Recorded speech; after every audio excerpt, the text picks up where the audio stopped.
I am Sri Lakshmi from the Center of Earth, Ocean and Atmospheric Sciences, University of Hyderabad.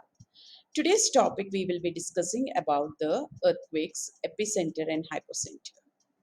The different topics which we will be covering here is about the epicenter, hypocenter, the types of focuses, the wavefronts, the main shock, force shock, and the aftershocks.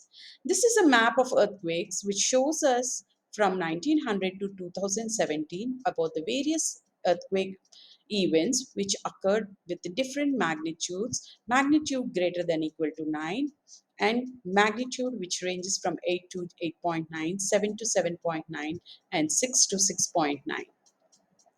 The earthquakes are explained by the terms of their epicenter and hypocenter. This figure clearly shows us about the hypocenter or the focus where an earthquake erupts. The point which is said to be just above, directly above the hypocenter is called as the epicenter.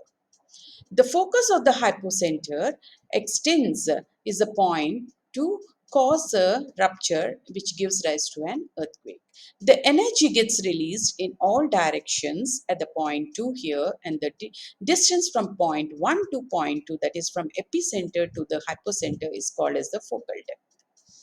The spread of the seismic waves.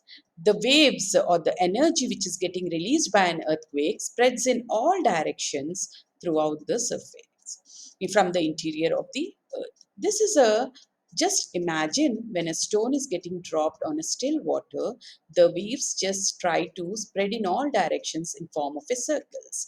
So these formation of these circles are said to be as a wavefronts. A wavefront is a surface connecting all the points which have the equal travel time from the source. The rays are said to be as the normals to the wavefronts. The earthquakes can occur anywhere from the Earth's surface to at the depth of about 700 kilometers below the Earth. Based upon the depth, the earthquakes are divided. The earthquakes are divided into shallow focus earthquake, moderate focus earthquakes, and the deep focus earthquake.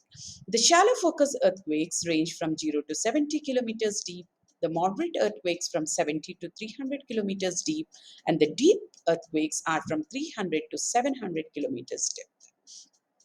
This is a picture which shows us about the clear explanation about a main shock, aftershocks, and foreshocks.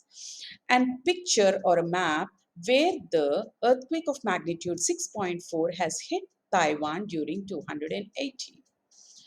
The epicenter is said to be located near Hualien on the coastline, and the area has been severely affected.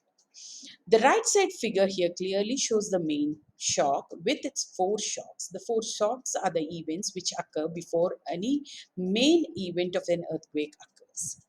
The left side figure shows us about the main shock which has already occurred with a magnitude of 6.5, and the aftershocks are the events which have occurred after a main event of the earthquake has occurred.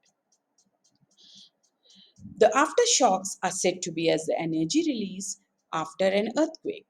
The foreshocks are said to likely cause a less damage than the aftershocks because they have a smaller magnitude than the foreshocks. Thank you.